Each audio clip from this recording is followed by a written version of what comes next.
Hey, what's up, everybody?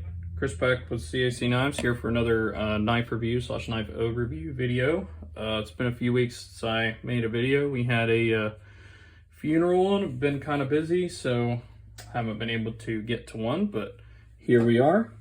I'm going to show off one today that was customized by Stuart Burns. He's known on a lot of Facebook groups. He posts knives that he anodizes all the time, usually lower end titanium folders. I actually have two of his in my collection, and this is the first one that I'm showing off. So this is a kind of older two-son model, and before we get into the review of the knife overall, let's just show off what he's done. He's done some work here on the sides, some grinding, and anodized a lot of that blue, and then he's got kind of gold throughout. He's got the gold back spacer there, and he did something entirely different to this side, and kind of went with a gold and blue clip. And yeah, he did a really good job. He's I know he said he's taken a lot of tips from Colin from Colin's Crazy Creations, some knives there, who did this knife here for me, this Kubi. And I think Colin's the highest level when it comes to home anodizing that I've seen anyways, or at home anodizing. But I think Stuart's definitely getting there. He needs to build himself up a customer base like Colin has, which isn't exactly easy to do. But as you can see, he did a pretty good job. Like I said, I do have another knife of his to show off eventually here on the channel. But yeah, this is a two-son. I can't remember the model number off the top of my head. I'm sure it'll be in the title or the description of the video. It's a night morning design. It is an older two-son. Very smooth. This one is pretty heavy. I think it's mostly due to this very chunky blade.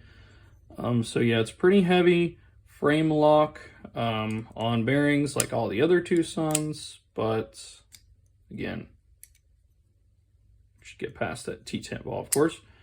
Very smooth. I've never had a two-son that I purchased that wasn't smooth. Now, the detemp ball, when you're disengaging, as you can kind of see there, it's pretty big. The detemp ball is really large, so you got to kind of really disengage it. But once it's disengaged, disengage. This clip sucks. Like I always say, there's a way to do titanium clips right, and there's a way to do them wrong. This is an example of one done wrong. It is way too tight. If you lift on it with your fingers, it will cut into your fingers, and I don't know if there's just not much room for tension or what, but it's hard to slide in and out of the pocket as well. So the clip, I would say, is a fail. On a knife with this much room, they could have done this clip a lot better. Now, I do like that the clip screw is on the inside and not the outside. I always like that. I think it makes knives look a little more classy because the less screws that you see, I think the better the knife looks overall. I also like that very unique blade shape. And the knife overall is very comfortable and has a very nice design. It's got jimping on top. And a very nice back spacer there. Now, I know mine was customized a little bit, but that's not really going to change the overall performance of the knife. If anything, it would help it a little bit because all the grinding takes a little bit more weight off. So now, like I said, this was an older two-son model. This was before two-son was doing things like milling their titanium, or what's the word, skeletonizing it in here to make it less weight, which is one of the reasons it weighs so much, I'm sure. But another reason, like I said, is this really big, chunky blade. It's a very big blade. It is D2 steel. I would say it's hard to put a price on it now because where it's an older model, but I would say this knife costs about 80 to 100 bucks. You can still find it some places. I have seen it on some knife dealers still. So if you like the overall design or you want one customized, then this would be a pretty good base model, though I do have a lot of other better recommendations, I think, than this one, unless you just really like the design. But between the weight and the clip, I can't recommend this one over other ones. And I definitely can't recommend it over, say, the Kubi Nova, which at the time that I purchased this was $70 for 14C28N. A lot smoother action, a lot less weight, and full titanium, including the screws. The only thing on this knife that's not titanium is the barrel spacers. So, yeah, for about the same price, I would definitely recommend this Kubi more, and you can actually get a hold of it in reverse flick. It's kind of hard to do on camera. I don't even know if I'm gonna be able to. It's always, yeah, there, I did it. So yeah, you definitely can't do that with the Tucson here. It's just, it's so blade heavy. Well, I can do it. It's just, you're gonna really, based on the finish of the blade, you're going to fingerprint that blade a lot. It's got that satin finish where the Kubi's kind of, I don't know if you'd want to call that stone washed. I'd say that's sand blasted, which are different things. But the important thing is your fingerprints don't show up really on it.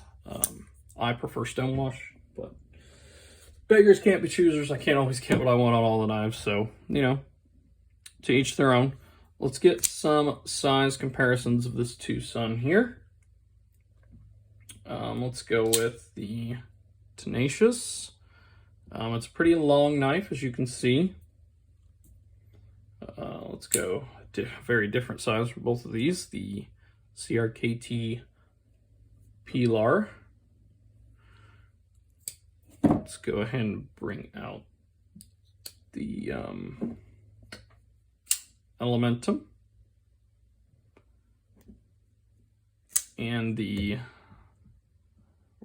Rat, my Zombie Rat 2.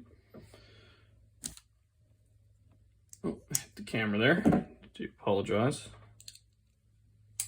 And then let's go ahead and bring out the Penguin.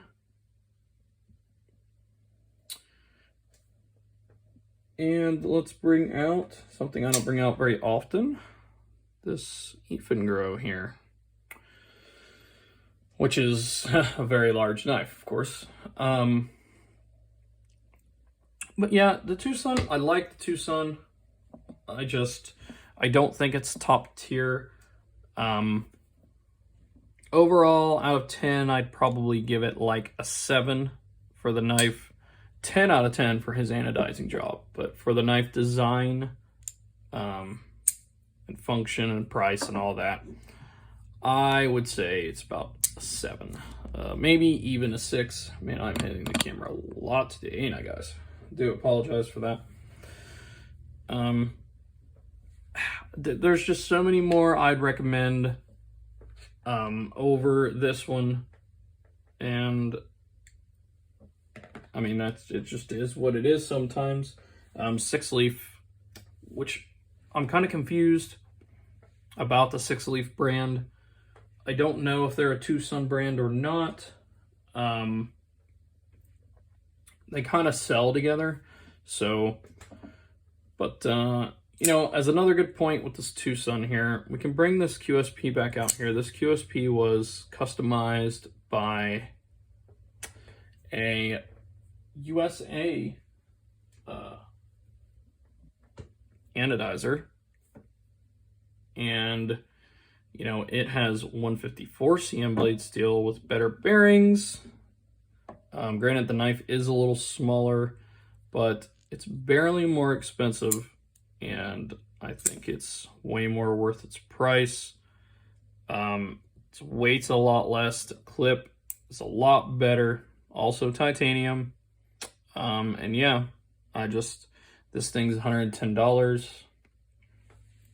I think Stuart gave me a heck of a price on this for $130 with all this work he did to it. But at their base models, without any customization, they're about the same price here. And I can't just justify, unless you really like the look of the Tucson, I can't justify you getting it over something else. If you're gonna have it customized, there's so many better options out there. And yeah, like I say, I like it. It's a meh. It's a 7 out of 10 for me. I will be pumping videos out a lot more frequently than 2 weeks here from here on out, at least till vacation in July. But yeah, I hope you guys enjoy the rest of your week, and thanks for watching.